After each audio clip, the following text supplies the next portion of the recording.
so far there's a ton that we actually know about the PlayStation 5, and there is some things that we actually don't know about the PlayStation 5. When will we learn about it? Who really knows? But we did learn some interesting stuff recently, and I gotta say that it all sounds like it's going to be an incredible package. I can't believe that we're living in a day and age where we're going to be able to get the value that we're going to be able to get with this, and to be honest with you, I am absolutely incredibly excited. I've never been this excited for a launch before in my life, and you know, I've been around video games since 1985, and even then, you know what I mean, like it just seems like now I am way more excited for what's happening and what's coming than at any other point, man. And I tell you what, I've been to some midnight launches before for consoles, and I can't wait. Hopefully they're able to kind of finagle that and let us do it again. But this news right here, phenomenal stuff. Hey, what's up, everybody? Crapgamer here with Crapgamer Reviews, back with another video. Thank you so much for checking it out. I really do appreciate it. Please like, share, subscribe. I would appreciate that as well. It really helps out the channel, and it means a lot to me personally. If you guys don't mind, you know, like I said, take a minute, consider subscribing. I do daily content, all unscripted, off the cuff, just very passionate takes by yours truly. And, you know, I'm always open to more suggestions. If you guys got some ideas for me or whatever, I absolutely would love to kind of cover those as well. I'm very approachable on like social media and the actual consoles themselves. So whatever you guys want, man. I just love talking video games, and hopefully that comes across. A simple like goes a long way with me. You know, you can also hit the bell so you're notified of all the stuff. Again, very simple. If you want to support a content creator like myself or any small content creator, that's the best thing you can do. And it's always so much appreciated. Trust me, it really, really is. With that being said, I kind of want to get into this. So we have some interesting patents and things like that leaking from PlayStation, and I gotta say, this should realistically come as no surprise. We've been seeing a ton of this in the past, and as we get closer to the actual release of these consoles, it shouldn't really surprise anybody to see more and more of these things kind of come out, because I just feel like that's exactly what it happens in these types of situations. And it's not like you know, it's not like that it's not something that's warranted or whatever. I just feel like Sony and Microsoft are realistically taking way too much time to kind of announce any of this stuff, and it really is sort of a bummer that that's what's happening. But hopefully, you know, we will continue to see more things announced and things come out and things like that. So I truly believe that we're at a golden age in these consoles, and we will continue to see them actually get better and better, and that's my hope at the end of the day. But this stuff, again, the reason why we buy these consoles, there's numerous reasons. You know, numerous reasons that we're able to, you know, enjoy these consoles. Numerous things that they're able to do that we kind of sets us apart from, you know, other generations and things like that. It's more than just the games. Although I will point out that the games are the most important thing. There's obviously other things aside from the games that make these, you know, such a fashionable thing to get.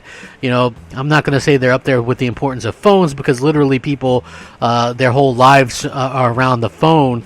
But I will say that it is very interesting that we keep seeing, you know, these consoles sort of get molded after phones, you know, with the upgrades and the half upgrades and things like that. So hopefully that continues to happen. But we did get some pretty interesting information that I am happy to kind of plug along for everybody. And, you know, again, a patent's really come out that the PlayStation 5 DualSense controller is going to be used for a lot more than just what you would think. Sony Interactive Entertainment filed a brand new patent indicating that the PS5 DualSense controller will feature sensors used to detect users for profile purposes.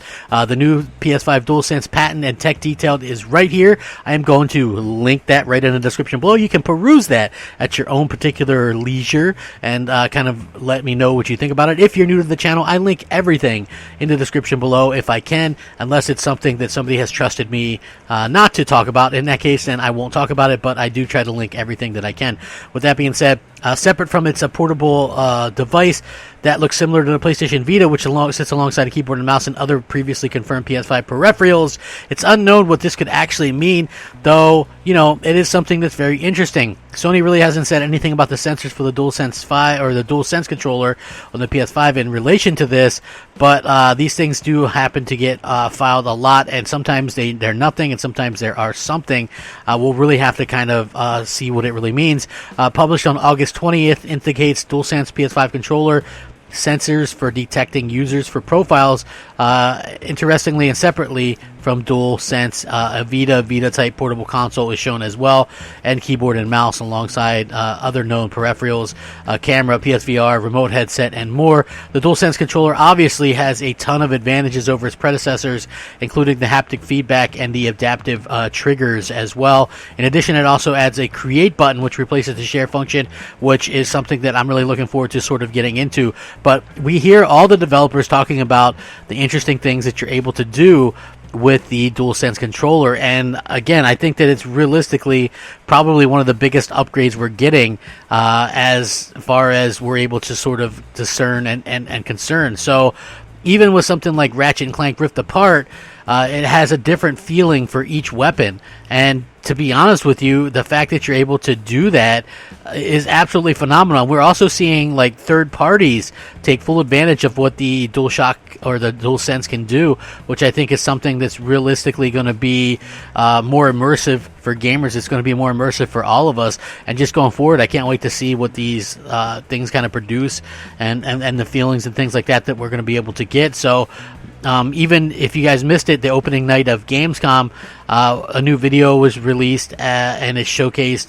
the new Ratchet and Clank game and the DualSense function, and they actually talked to the creative director behind it and the development and what it actually meant for the games themselves. So they talk about using haptic feedback. One of the functions of DualSense is which the feel is transmitted from the controller in a smaller vibration than conventional vibration technology, and the adaptive trigger, one of the DualSense functions that changes the feel, the resistance of the L2 and R2 buttons depending on the actions. And the response from the developer was, that's right, there's also a weapon called a burst pistol.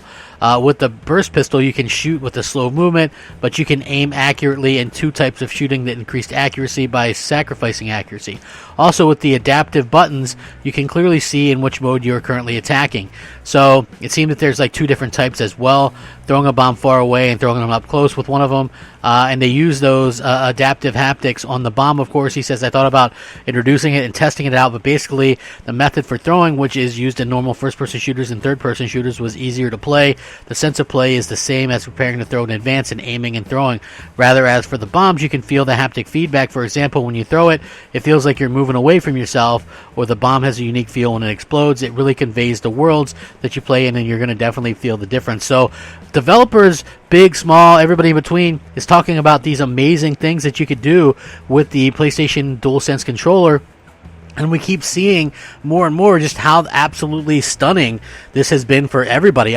For me, honestly, I just felt like it was one of those things where I didn't think I'd be excited about a new controller. And I got to be honest, like, I like the Xbox One controller. I think that the Xbox One controller is amazing. You know, it's the bee's knees, as it were. But at the same time, I also feel like, you know, it would have been okay to have some adjustments to the basic Xbox Series X controller, so it would be a little bit more stand out and kind of show that they maybe took a little bit more time and effort with it, because as you know, I think that that's super important to be able to not be lazy and things like that. Like, Microsoft had everything to gain. They're the ones that should be gaining things. They're the ones that should be out there trying to get people excited about their platform, excited for what they're bringing in the future, and I just feel like they're doing the least out of all the companies to get people excited, when they actually should have been out there doing the most, getting everybody super amped up for their next round of consoles. Again, especially